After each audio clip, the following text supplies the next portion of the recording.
saudara para mahasiswa, tradisi penelitian yang kita kenal saat ini di dunia, ya, termasuk di Indonesia, itu lebih banyak menjawab persoalan-persoalan yang diawali dengan pertanyaan how to teach, bagaimana mengajar, sehingga jawabannya itu lebih berorientasi kepada metode, ya, cara mengajar, kemudian bagaimana cara membantu siswa untuk belajar matematika. Nah, padahal sebetulnya ada pertanyaan lain yang tidak kalah pentingnya, yaitu what atau apa dan mengapa kita mengajarkan itu.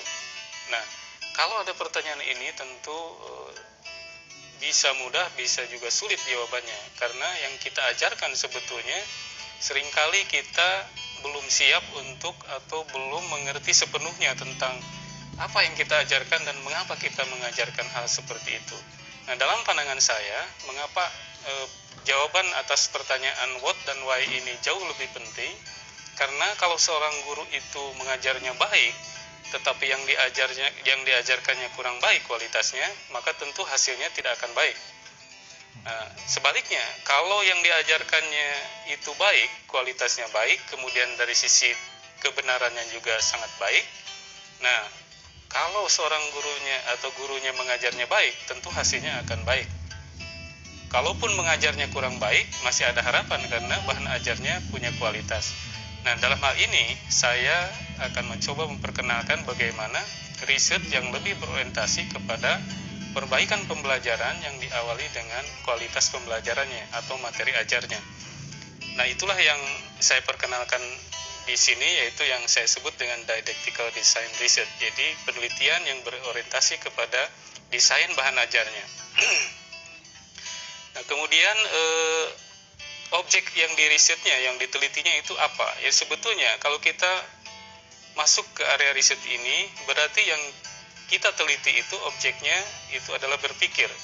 Nah, berpikir dari siapa? Berpikir dari siswa yang belajar matematik, berpikir guru, dan berpikir mungkin kita bisa melihat juga proses berpikir seorang matematikawan, ya. Sehingga kita bisa melihat perbedaan-perbedaan proses berpikir dari tiga pihak ini, dari siswa, dari guru, dari matematikawan.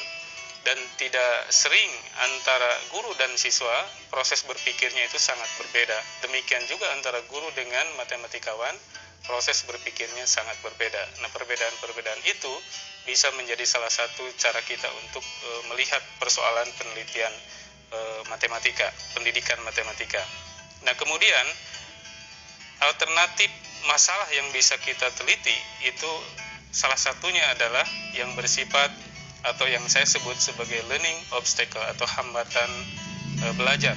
Ada 3 di sini, yaitu yang sifatnya ontogenik, kemudian yang kedua epistemological obstacle atau obstacle atau hambatan epistemologis, kemudian yang ketiga adalah didactical obstacle.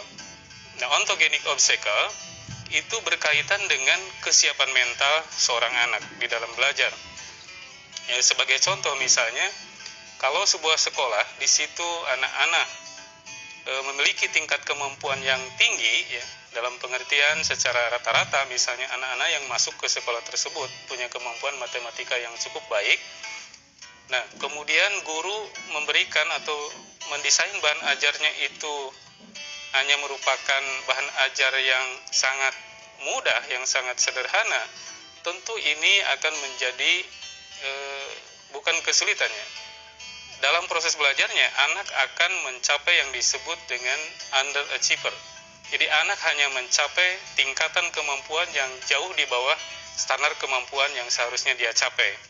Kalau diibaratkan dengan melompat, ya, kalau misalnya seorang anak punya potensi untuk bisa melompat 10 meter, kemudian kita latih hanya di bawah 5 meter, nah tentu proses belajarnya akan lebih mudah, lebih baik, ya, seolah-olah anak aktif dan seterusnya, tetapi pada dasarnya dia tidak bisa mencapai tingkat potensi.